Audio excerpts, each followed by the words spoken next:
Hey, welcome to Kaspa Daily Pulse. Here's what the Kaspa community's been buzzing about today. First up, KAS briefly reclaimed the 3-cent level, sparking a full-on celebration across the chat.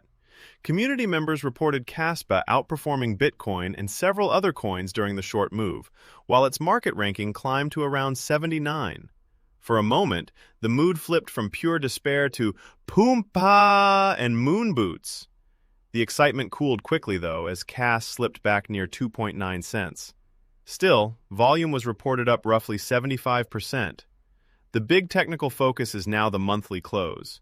Several traders want to see KAS finish around 3.5 cents or higher, with some viewing that as confirmation that the bottom may be in.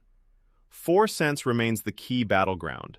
The bullish camp believes another test could finally produce a breakout, potentially opening the path toward 5 cents and beyond.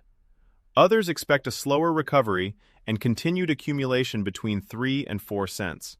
Meanwhile, concern remains around the KAS to Bitcoin pair, which some participants said could close at a new monthly all-time low. Wallet number 1 stayed firmly under the microscope. One estimate placed Kaspa emissions at slightly under 2 million KAS per day, with the largest wallet reportedly buying around 1 million per day. Based on that calculation, current demand outside this wallet may be below 1 million KAS daily. The takeaway was simple. The wallet is supporting demand, but broader buying would still be needed for a sustained move higher. Community members also debated whether its purchases involve Bitvavo and other exchanges, but no confirmed identity emerged. Liquidity was another major topic.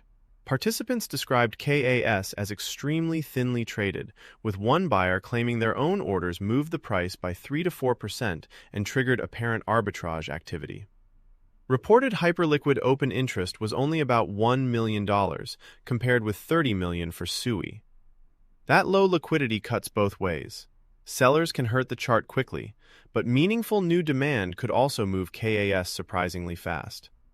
Finally, the community remained sharply divided between long-term conviction and aggressive price expectations. Targets ranged from a simple return to previous highs all the way to multiple dollars, while cooler heads warned against budgeting money that has not been made yet. That's it for today's Pulse. Let's see what tomorrow brings. Catch you then.